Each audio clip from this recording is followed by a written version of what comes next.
अस्सलाम वालेकुम जनाब, मैं हूं फयाज़ महमूद और आप देख रहे हैं फयाज़ महमूद यूट्यूब चैनल। नादरीन, ज़ारा केस की एक बार हम फिर बात करेंगे क्योंकि कुछ लोग ऐसी ऐसी हवाई छोड़ देते हैं जिसके बाद उसको क्लैरिफाई करना बड़ा जो है हमारे लिए अहम हो जाता है। क्योंकि हम इस केस में आवाज़ तो बुलंद कर रहे हैं, लेकिन जो गलत बयानियों से काम लिया जा रहा है उसको हम काउंटर भी कर रहे हैं। उसकी वजह यह है कि मैं नहीं चाहता कि इस केस के ऊपर कोई भी असरअंदाज हो, गलत रिपोर्टिंग करे और इस केस में नुकसान हो। क्योंकि हमारा जो सोल पर्पज़ है वो पर्पज़ ये है कि हमने ज़ारा को इंसाफ दिलाना है। वो इस दुनिया में मौजूद नहीं है,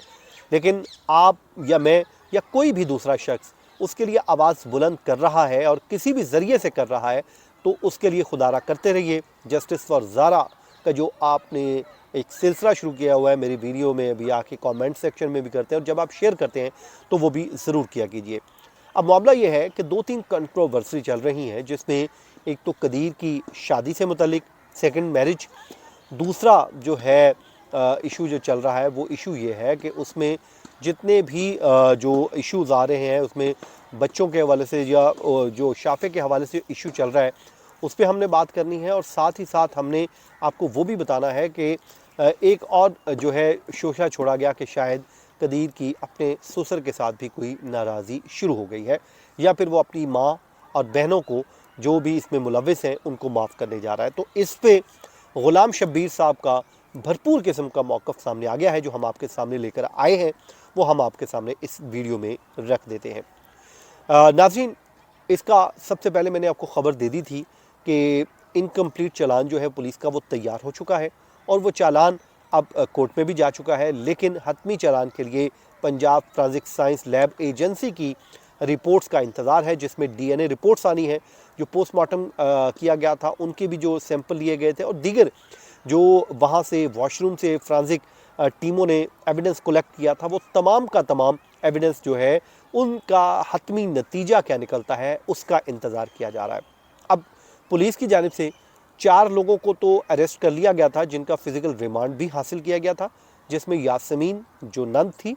सुगरा बीबी डाइन सास थी, उसका बेटा अब्दुल्ला यास्मीन का, और नवीद जो लाहौर से जिसको इस पर्पज़ के लिए बुलाया गया था।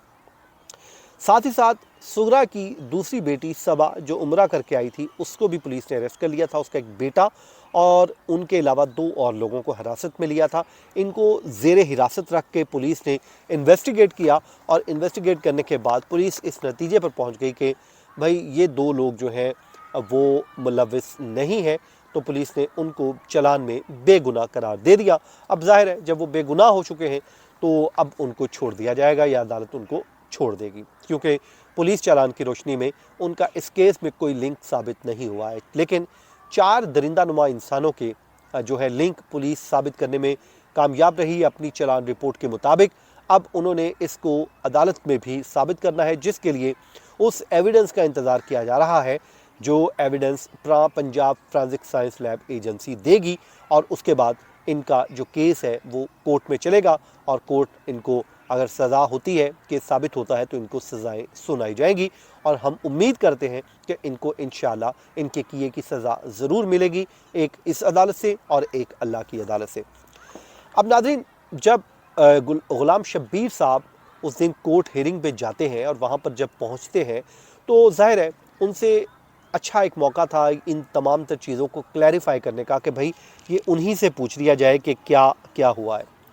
तो उनसे जब पूछा गया कि क्या कदीर वाक़या ही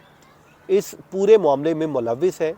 क्या उसको बता दिया गया था कि हम ये कर रही हैं, या कुछ और वाक़या हुआ है जो आपके नॉलेज में है, तो इस पे उन्होंने कहा कि ये सिर्फ जो है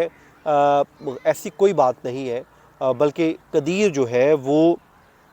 जो भी हुआ हमारी बेटी के साथ बड़ा जुल्म हुआ है, और उन्होंने जो है कहा कि ऐसा कुछ भी नहीं है जो आप लोग इल्ज़ाम तराशियाँ कर रहे हैं, जो मेरे नॉलेज के मुताबिक ऐसा नहीं हुआ। बाकी उन्होंने कहा कि जो मेरी बेटी के साथ किया गया है वो इतना बड़ा जुल्म किया गया है कि जिसका मैं किसी को भी वो माफ़ करने का सोच भी नहीं सकता। बल्कि उनसे ये भी पूछा गया कि आपका दिल नहीं करता, आप हालांकि पुलिस में हैं और आपका दिल नहीं करता कि आप भी उनके साथ वही कर दें जो आपकी बेटी के साथ इन दरिंदों ने किया। तो उन्होंने कहा कि दिल तो मेरा भी करता है, लेकिन क्योंकि मैं कानून की पैरवी करने वाला इंसान हूँ, कानून को फॉलो करने वाला शख्स हूँ, तो मैं चाहता हूँ कि इनको कानून के मुताबिक सज़ा दिलवाई जाए और इनके साथ भी वही काम किया जाए, बल्कि इससे भी ज़्यादा शिद्दत के साथ वही काम किया जाए जो इन्होंने मेरी मासूम बेटी के साथ जुल्म किया है। अच्छा, उसके बाद वो कहते हैं कि लेकिन कानून इस बात की इजाज़त नहीं देता है, वो कानून के ही पैरवी करेंगे और कानून को ही फॉलो करते हुए उस दिन का इंतज़ार करेंगे जिस दिन कानून उनको अपने कटहरे में लाकर उनके किए की इबरतनाक सज़ाएं दे देगा। उसके बाद उन्होंने बताया कि कदीर जो है वो मेरे पास ही मौजूद है और लड़ाई झगड़े की जो बातें चल रही हैं इनमें कोई सदाकत।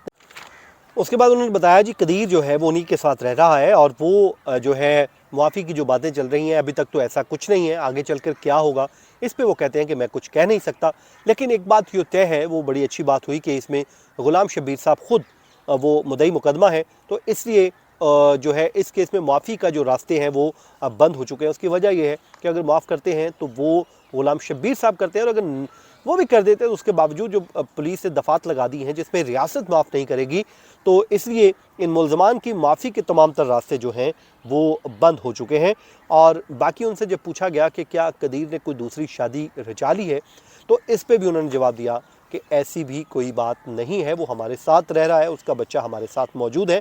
ये तमाम बातें जो हैं वाहें झूठ पर मबनी हैं। तो इसलिए मैं अपनी इन तमाम तर दोस्तों से रिक्वेस्ट करूंगा जो भी इस तरह की खबरें दे रहे हैं, ठीक है आपकी इन्फॉर्मेशन होती है, किसी न किसी इन्फॉर्मेशन को आप बेस बनाकर बात कर रहे होते हैं,